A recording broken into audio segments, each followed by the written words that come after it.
आप सभी के हृदय में विराजमान परमात्मा को मेरी राम राम। आज तुलसीदास जी राम राज की बात चला रहे हैं।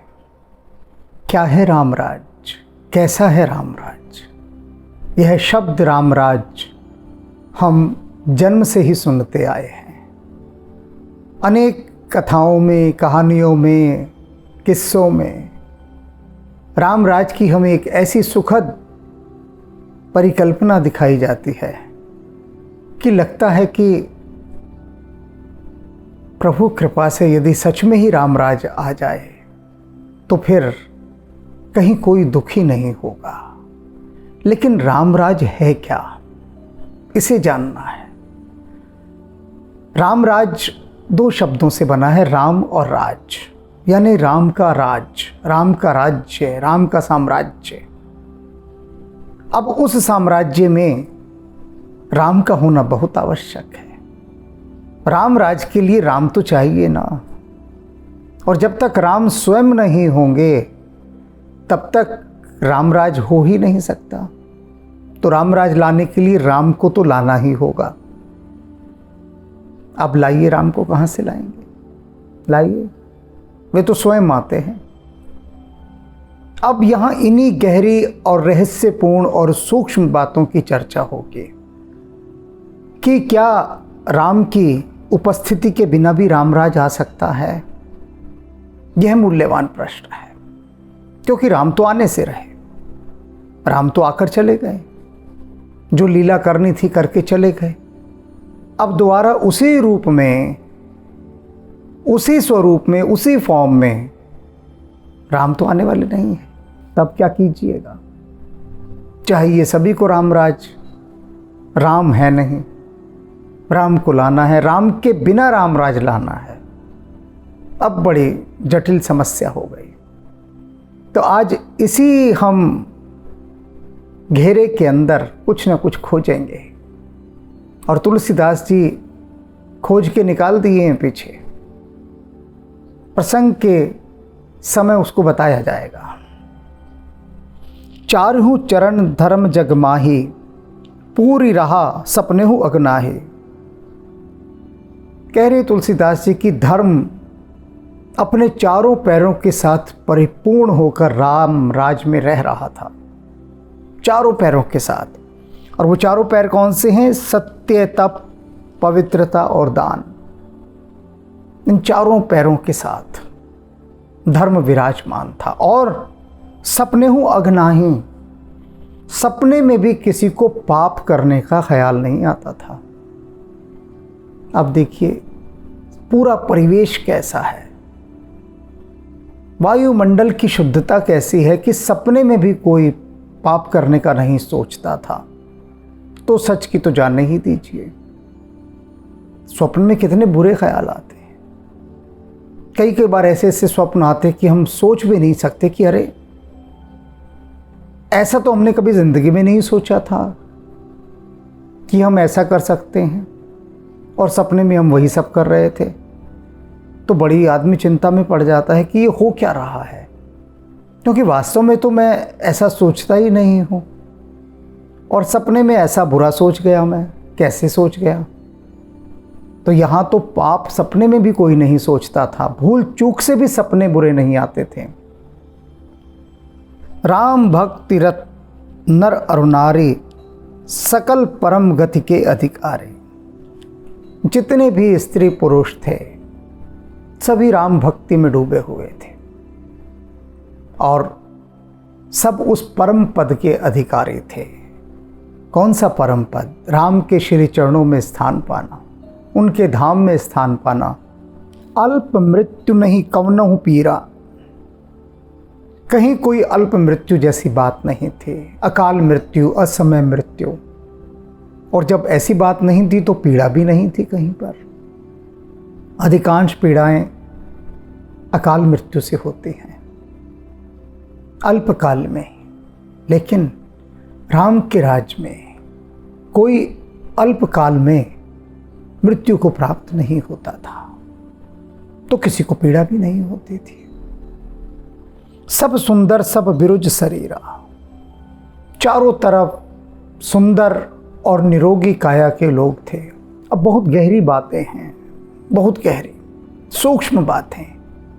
यदि गहराई से विचार करेंगे तो पाएंगे कि ये साधारण बातें नहीं हैं जो तुलसीदास जी कह रहे हैं कि राम राज्य में सभी के शरीर सुंदर थे, कोई कुरूप नहीं था।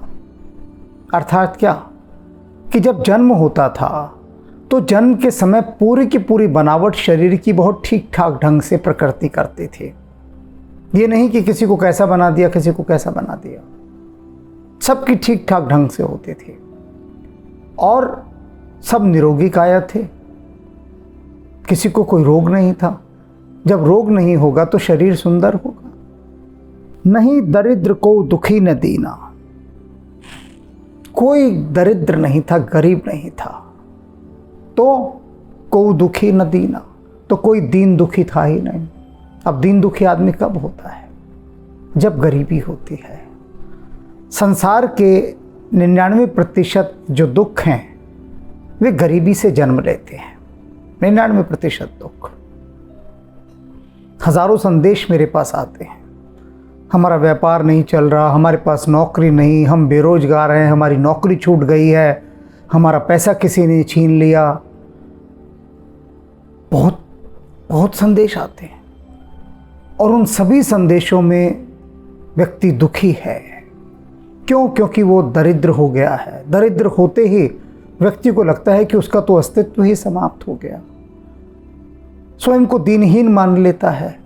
मनुष्य ने अपने शरीर के साथ धन को कुछ इस भांति जोड़ दिया है, कुछ इस भांति जोड़ दिया है कि धन गया तो उसको लगता है मेरे जीवन का सब कुछ चला गया, मैं तो कुछ रहा ही नहीं, कुछ बचा ही नहीं, कुछ हूँ ही नहीं। मैं लिखते हैं लोग, मैं बर्बाद हो गया, मेरे जीवन में कुछ नहीं बचा। ये राम श्याम ये सब बेकार के लोग हैं, कुछ नहीं करते। ये हनुमान जी और ये जितने भी फलाना ढिमकाना देवी देवता, न जाने क्या क्या बोलता है मनुष्य, ये किसी काम के नहीं, सिर्फ नाम मात्र के हैं कि संकट मोचन नाम तिहारो। कोई हमारा संकट इन्होंने दूर नहीं किया आज तक। और क्लास लगा देते हैं राम श्याम हनुमान सबकी। क्यों? धन नहीं मिला, बस धन चला गया, धन छिन गया, इसके चलते सारे देवी देवताओं की क्लास लगा देते हैं। तो इतना अपने आप को धन के साथ संयुक्त कर लिया, जोड़ लिया, उसके साथ ऐसा संबंध स्थापित कर लिया कि धन नहीं है तो व्यक्ति सोचता मैं तो मरे बराबर, दीनहीन। किंतु रामराज में भी कहते हैं कोई दरिद्र था ही नहीं। अब जब कोई दरिद्र नहीं होगा तो सबकी चाल अलग होगी। जब जेब में पैसा होता है अलग चाल होती है, अलग बोली होती है, अलग स्टाइल होता है, सब कुछ बदल जाता है। जेब में पैसा आता है तो दुख दर्द तो कहीं दिखाई नहीं देता। हाँ, वो 1% का दुख बचता है, वो केवल संतों को होता है, वो वैरागियों को होता है। जैसे भगवान बुद्ध को हुआ था, तो वो एक अलग दुख है, वो दुख की औषधि ढूंढने निकले थे। भगवान बुद्ध को धन का कोई दुख नहीं था, धन तो प्रचुर मात्रा में था। कबीर साहब जिनके पास धन था ही नहीं, रामकृष्ण परमहंस धन तो छूते ही नहीं थे। सिक्का छू जाए तो लगता था जैसे बिच्छू ने डंक मार दिया हो। अब इससे ऊंचा उदाहरण हमारे पास है ही नहीं इस जगत में। रामकृष्ण परमहंस से ऊंचा उदाहरण कोई नहीं, कोई भी नहीं, कि धन के प्रति इतनी विरक्ति उनके मन में, इतनी विरक्ति, इतना वैराग्य, चरम कोटि का वैराग्य कि अगर सिक्का छू भी जाए। विवेकानंद ने प्रयोग किया था एक बार, उनके आसन के नीचे सिक्का रख दिया, अब वो उछले, एकदम उछले कि अरे किसने नीचे पैसा रख दिया। तो ऐसा कंचन का त्याग, ऐसा त्याग, उनको तो बिल्कुल दुख नहीं था। उन्होंने तो कभी नहीं कहा कि हम बर्बाद हो गए, हमारे पास पैसा नहीं, कि हे माँ काली तू पैसा नहीं बरसाती, कभी नहीं कहा। तो जो जन सामान्य है, जिसने अपने आप को केवल धन मान लिया है, उसके साथ ये समस्या है। तो राम राज्य में कोई दुखी था ही नहीं, नहीं को अबुद्ध, कोई मूर्ख भी नहीं था, कोई मंदबुद्धि भी नहीं था राम के राज में। अब इसे भी समझिए, मूर्ख और मंदबुद्धि भी दो प्रकार से होना होता है। मैंने अनेक ऐसी माताओं को देखा, पिताओं को देखा, जिनका बच्चा 30 साल का हो गया, 35 साल का, और वो उसे अभी भी नहला धुला रहे हैं, छोटे बच्चे के समान खाना खिला रहे हैं हाथ से, उसकी उंगली पकड़कर चला रहे हैं, उसके गले में घर का आई कार्ड डाला हुआ है। बहुत लंबी कतार है ऐसे बच्चों की, बहुत सारी। क्यों? क्योंकि शरीर बढ़ता गया और बुद्धि नहीं बढ़ी। बुद्धि 1-2 साल के बच्चे के समान ही रह गई। बुद्धि का भी तो विकास होता है ना, जैसे शरीर का विकास होता है। तो उनकी बुद्धि का विकास नहीं हुआ। तो क्यों नहीं हुआ? क्योंकि बहुत सारे ऐसे प्राकृतिक कारण होते हैं, बहुत सारे ऐसे प्राकृतिक कारण जो अनेक भागों में विभक्त होते हैं, अनेक भागों में। उसका एक भाग माता के साथ भी जुड़ा होता है। हो सकता है कि माँ गर्भकाल के समय में इतनी तनावग्रस्त रही हो, इतनी तनावग्रस्त रही हो, इतना सोचती हो कि उसका प्रभाव बच्चे की बुद्धि के उस भाग पर पड़ा हो, या पूर्व जन्म का कोई संस्कार रहा हो, प्रारब्ध का कोई दोष रहा हो। किंतु ये सारे दोष राम राज्य में थे ही नहीं। वहाँ जितनी संतान जन्म लेती थी सब स्वस्थ होती थी, कोई मूर्ख नहीं होता था। और मूर्ख किस रूप में? कि मूर्खतापूर्ण व्यक्ति कार्य करता है तो बुद्धिमान, लेकिन मूर्खतापूर्ण कार्य कर रहा है, वह भी कोई नहीं करता था।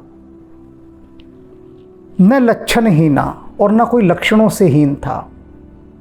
बुरे लोग नहीं थे, ज्यादा थे ही नहीं, ज्यादा भी मैं यूं ही कह गया। तुलसीदास जो कह रहे हैं कोई शुभ लक्षणों से हीन था ही नहीं, सभी के लक्षण शुभ थे। सब निर्दम्भ, और किसी में कोई अहंकार नहीं था, निर्दम्भ। अब कितनी बड़ी बात है कि एक साम्राज्य और उस साम्राज्य में सारे लोगों में कोई अहंकार ना हो। अहंकार ना हो तो तत्काल मुक्ति हो गई, हो तो गई। ऊपर क्या कहकर आए हैं वो? सकल परम गति के अधिकारी, कि जितने भी राम राज्य में लोग थे वो सकल परम गति के अधिकारी थे। क्यों अधिकारी थे? निर्दम्भ, अहंकार तो था ही नहीं उनमें। मुक्ति की बाधा तो अहंकार है ना, वही नहीं है। धर्मव्रत पुण्य, और सारे धर्म परायण और पुण्यात्मा थे। सोचिए, सारे लोग ऐसे हो गए। हम जो एक डायलॉग बोलते रहते हैं ना, हम अगर सभी अपने अपने आप को अच्छा कर लें तो बहुत अच्छा हो जाएगा। अरे कैसे कर लें भाई अच्छा? कैसे कर लें अच्छा? भय बिनु होत ना प्रीत। जब तक शासन का भय नहीं होगा तब तक कोई अच्छा नहीं बन सकता। या फिर रामराज हो जाए। रामराज माने क्या? कि शासक ऐसा हो जाए कि प्रजा कुछ भी ऐसा करते हुए जो दोषपूर्ण है स्वतः ही शर्म से पानी पानी हो जाए कि नहीं भाई, हमारा राजा तो ऐसा है और हम ऐसा करें, हम ऐसा करें।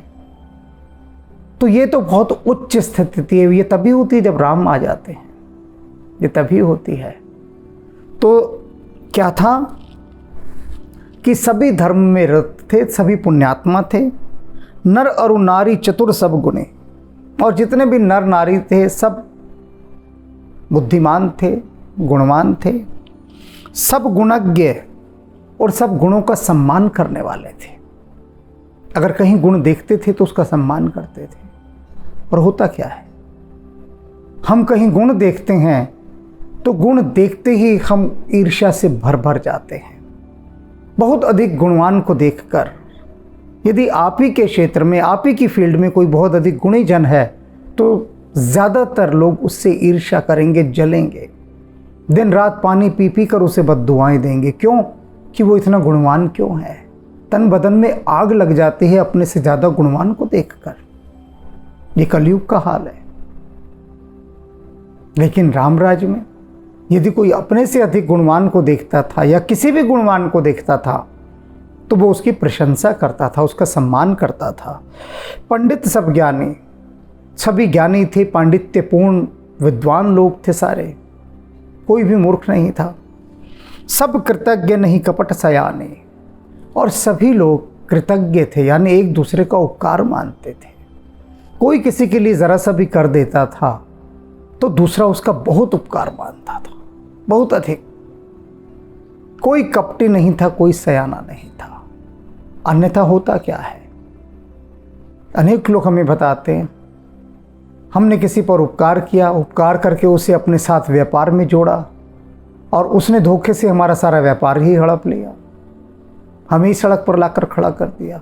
क्यों? क्योंकि वो कपटी और सयाना निकला। यहाँ पर क्या कह रहे हैं वो, सब कृतज्ञ नहीं कपट सयाने, सब एक दूसरे का उपकार मानने वाले थे, कोई कपटी कोई सयाना नहीं था। लेकिन कलयुग में ये बात बदल जाती है।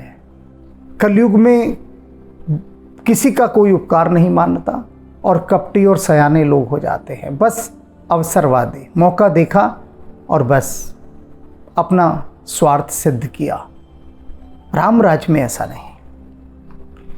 राम राज नभगेश सुन, सचराचर जग माही, काल कर्म स्वभाव गुण, कृत दुख कहूँ नाहि। काकभूषण जी कह रहे हैं, गरुड़ जी सुनिए, कहाँ खो गए, किन विचारों में उड़ने लगे, इधर सुनिए। क्योंकि देखा होगा जब वो रामराज की बात सुना रहे हैं तो गरुड़ जी भी अवाक होकर आंखें फाड़े फाड़े सुन रहे हैं कि अच्छा ऐसा भी हो सकता है। गरुड़ जी, अब गरुड़ जी आश्चर्यचकित हैं तो हम तुम की तो कोई गणना ही नहीं है।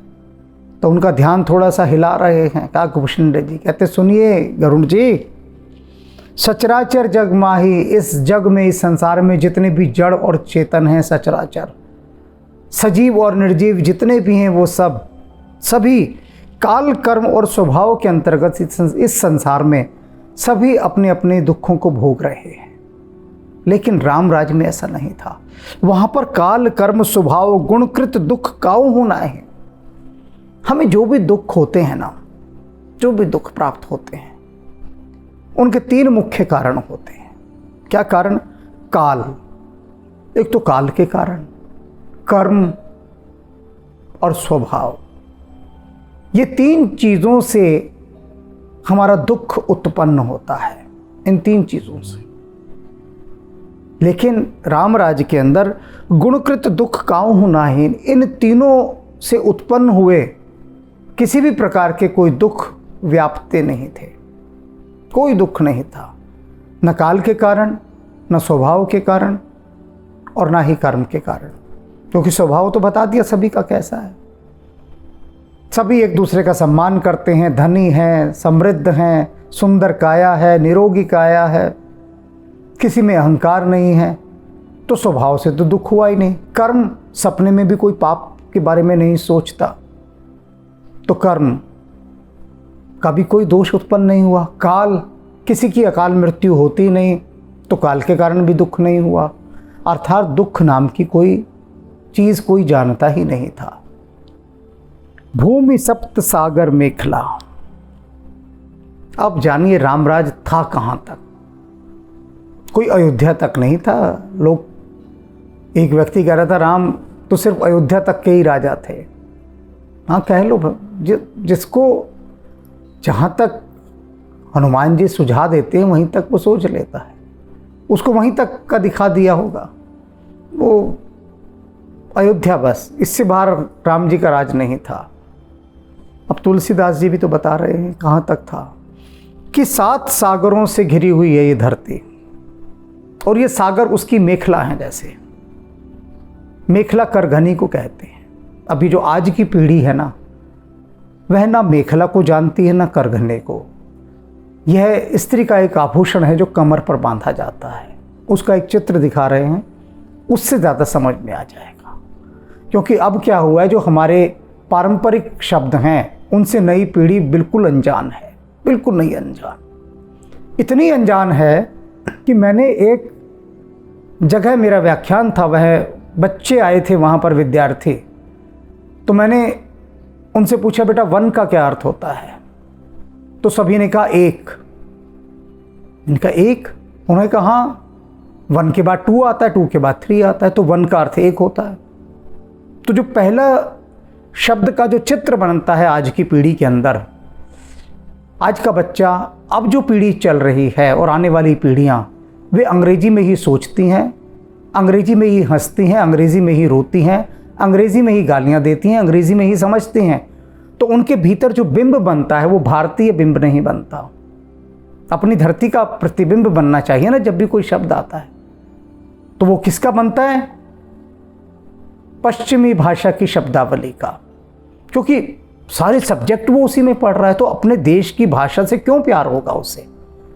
अब एक बच्चा 7 विषय सारे अंग्रेजी में पढ़ रहा है, हिंदी को छोड़कर या अपनी मातृभाषा को छोड़कर, तो उसका लगाव, उसका हृदय, उसका जुड़ाव सारा तो उसी भाषा से होगा ना। तो मैंने दूसरा शब्द पूछा, अच्छा मग का मतलब बताओ क्या होता है? तो सबने कहा वो कॉफ़ी मग, पानी पीने का मग।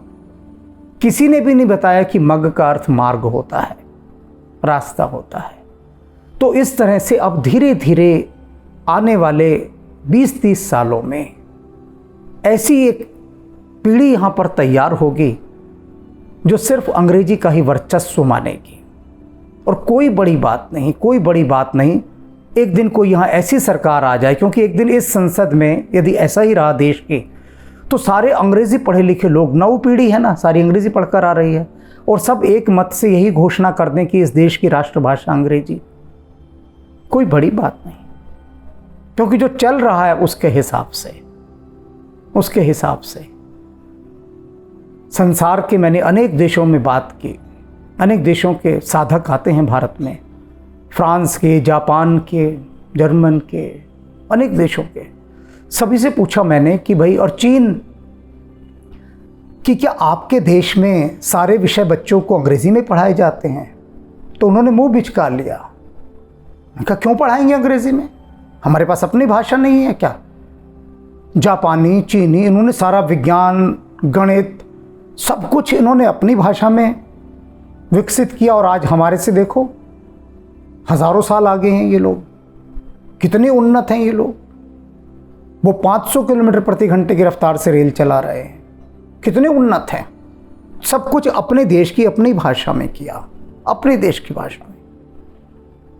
और हम आज तक ऐसा नहीं बना पाए कि अपनी कोई एक भाषा भी बना सकें। तो उसका परिणाम क्या हुआ कि अपनी संस्कृति से बच्चे दूर होते चले गए। तो मेखला शब्द से ये बात यहाँ पर चली थी। भूमि सप्त सागर मेखला, एक भूप रघुपति कौशला। और इस पूरी धरती का, पूरी धरती, 7 द्वीपों की ये धरती, जो कि मेखला के समान जो सागर है उससे घिरी हुई थी, उनके एक ही राजा थे, और वे कौन थे? प्रभु श्री राम। अर्थात जो राम राज था पूरी धरती पर था, केवल भारत में नहीं था, पूरी धरती पर, पूरी धरती पर।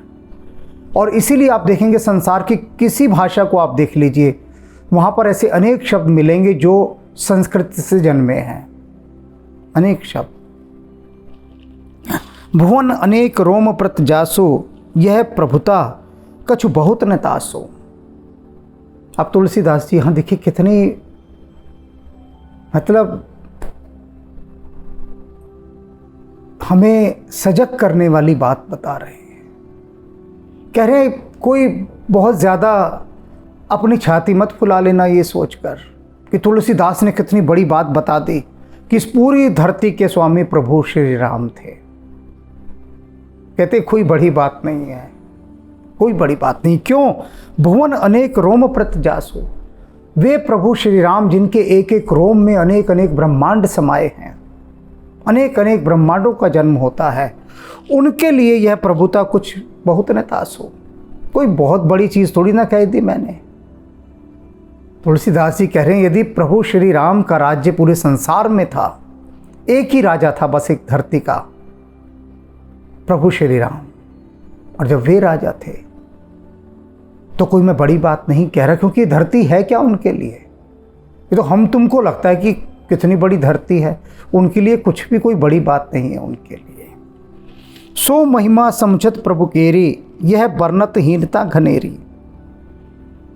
कहते हैं कि जो राम की महिमा को जानते हैं ना, वो क्या कहेंगे कि कितनी छोटी बात तुलसीदास ने कह दी है। हीनता घनेरी, कितनी घनी हीनता की बात, छोटी बात, यानी हीन बात, छोटी बात कह दी। ये कहा है कि राम इस धरती के राजा हैं। अरे जिनके एक एक रोम से न जाने कितने करोड़ों ब्रह्मांड जन्मते हैं, उनके लिए कोई बड़ी बात नहीं।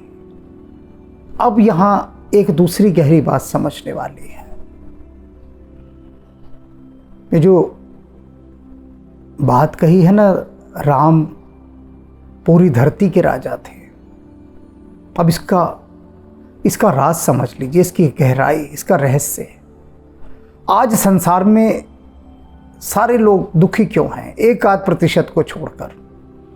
किसी देश में देख लो अकाल पड़े हैं, कहीं हिंसा है, कहीं भूखमरी है, कहीं कुछ, कहीं कुछ, कहीं कुछ। पूरा संसार जो है दुख में लीन है, अभावों से ग्रस्त है। क्यों? क्योंकि प्रत्येक संसार अनेक राष्ट्रों में बटा है। अब हर राष्ट्र को सेना रखनी होती है, हथियार खरीदने होते हैं। तो प्रत्येक देश का लगभग 70% हिस्सा हथियारों को खरीदने में जाता है, सेना को संभालने में। सेना का कितना भारी खर्च होता है। अब यदि इस पूरी धरती का एक ही राजा होगा तो सबसे पहले बात तो ये सेनाओं का खर्च खत्म हो जाएगा, सारे खर्चे खत्म हो जाएंगे। सेनाओं की आवश्यकता ही खत्म हो जाएगी। जब एक ही राजा होगा तो वो किसके लिए बम बनाएगा, किसके लिए हथियार इकट्ठे करेगा, किसके लिए मिसाइलें खड़ी करेगा? हाँ, दूसरे ग्रह वालों के लिए करे तो करे, अपने धरती से उसे कोई खतरा नहीं होगा। क्योंकि सिर्फ क्या होगा, फिर एक ही साम्राज्य होगा। ये जो राजसूय यज्ञ की, अश्वमेध यज्ञ की जो कल्पना की गई थी हमारे यहाँ, जो अश्वमेध यज्ञ था, ये क्या था कि पूरी धरती का एक ही राजा हो, एक ही राजा, और वह पूरी धरती का पालन करे। राम ने कोई सब जगह अपने झंडे नहीं गाड़े। राम ने अगर किष्किंधा में बाली का वध किया, उसे दंड दिया, तो राम ने ये नहीं कहा कि मेरा राज्य हो गया।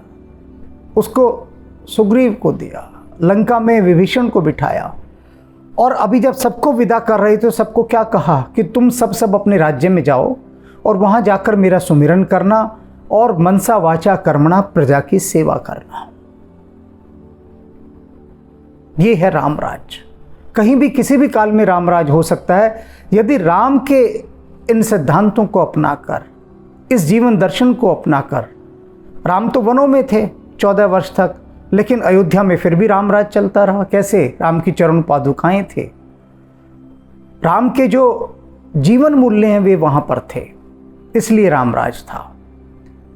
इसीलिए सबको लौटाते समय राम यही कह रहे हैं सभी को कि सब जाओ और अपनी अपनी प्रजा का पालन करो। एक सम्राट होने का अर्थ ये होता है कि जैसे विभीषण अब लंका का राजा बना दिया कि तुम लंका के राजा हो, सुग्रीव को किष्किंधा का बना दिया। एक उदाहरण से समझिए। अब राम हस्तक्षेप नहीं कर रहे हैं। राम ये नहीं कह रहे राक्षस जाति को कि तुम राक्षस जाति हटके आर्य बन जाओ, सूर्यवंशी बन जाओ, ये नहीं कह रहे। वानरों को ये नहीं कह रहे तुम सब अपने अपने जिस ढंग से रहते रहो, लेकिन यहां पर अत्याचार नहीं होगा। बस राम राज का मतलब है राम का एक छत्र साम्राज्य होना और राम का नियंत्रण रहना। कंट्रोल राम के हाथ में है। सिर्फ किस चीज का? अत्याचार का, कि कोई किसी पर अत्याचार ना करे। अगर विभीषण अत्याचार करता है तो राम कहेंगे कि नहीं, ये नहीं होगा। विभीषण ये नहीं कह सकता कि आप कौन होते हैं कहने वाले, ये तो मेरा राज है, मैं जो मर्जी करूं, जो कुछ करूं, अपनी प्रजा को सताऊं, जैसे भी मैं करूं। राम कहेंगे नहीं, क्योंकि राजा राम है, वे राम के अधीन राजा हैं सारे। तो जो कहते हैं ना राम राजाओं के भी राजा हैं, राज शिरोमणि है, उसका मतलब क्या कि संसार के सभी देशों के राजा अपने अपने राज चलाएं, प्रजा का पालन करें। राजा वे ही हैं, लेकिन राम राजाओं के भी राजा हैं, किसी को जुल्म नहीं करने देंगे, अत्याचार नहीं करने देंगे। ये अर्थ है। सो महिमा खगेश जन जानी, फिर यही चरित हूँ रति माने। काकभूषण जी कह रहे हैं, सुनो गरुड़ जी, जिसने राम जी की महिमा को समझ लिया ना, तो वो उनकी लीला को भी जान जाता है और फिर वो इसे खेल मानकर ही लेता है, इससे प्रेम करता है कि राम पूरी धरती के राजा हैं। इस बात को सुनकर वो प्रेम मग्न हो जाता है, आपत्ति नहीं उठाता। ये नहीं कहता कि वे जो समस्त ब्रह्मांड के इस जगत पिता हैं, सब कुछ उन्हीं का है और उन्हें आप कह रहे हैं कि सिर्फ ये इस छोटी सी धरती के मालिक हैं। वो कहते नहीं।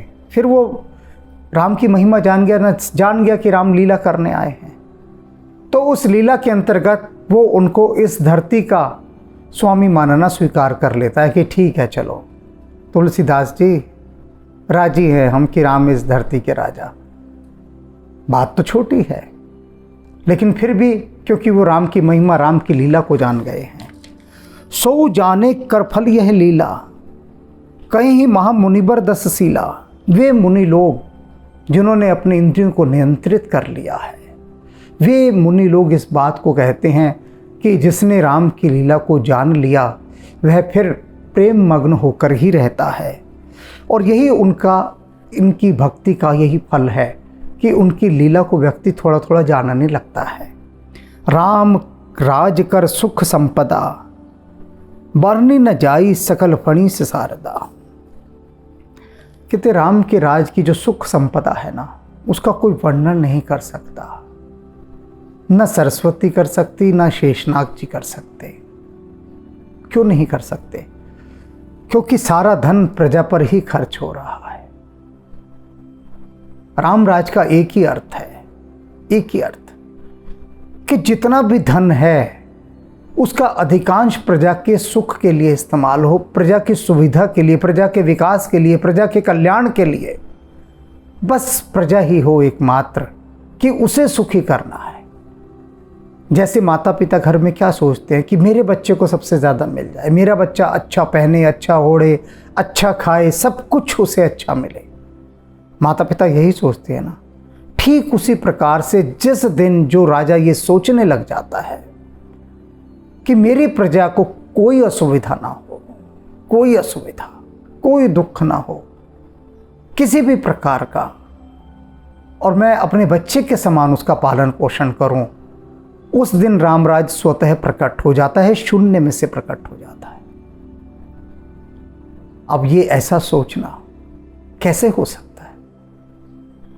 संभव नहीं है। व्यक्ति प्रजा का सोचेगा या अपनी पार्टी का सोचेगा या अपनी सीट बचाने का सोचेगा। एक ऊर्जा कितनी जगह बिखर गई। पार्टी भी बचानी है, जो दूसरे लोग सरकार गिराने को तैयार हैं उनसे भी निपटना है, भ्रष्टाचार से भी निपटना है। तो ऐसे में तो प्रजा का नंबर ना भी आए तो चलता है, तब रामराज कैसे आएगा? जब तक राजा की शक्तियां बहुत जगह विभक्त हो जाती हैं, अनावश्यक जगह, तब तक प्रजा का समुचित रूप से पालन पोषण नहीं हो सकता। क्योंकि प्रभु राम का पूरा फोकस, पूरी दृष्टि सिर्फ प्रजा हित पर केंद्रित थी। एक ही मंत्र था उनका, प्रजा सुखी होने चाहिए। प्रजा के भीतर से दुख की पुकार ना उठे। कोई त्राही माम कहता ना सुनाई दे कि मेरी रक्षा करो, मेरे पर अत्याचार हो रहा है, ये कोई कहता सुनाई ना दे। ये रामराज है और ऐसा रामराज निश्चित रूप से आएगा, निश्चित रूप से। ऐसी हम राम जी से विनती करते हैं और आशा रखते हैं। राम राम।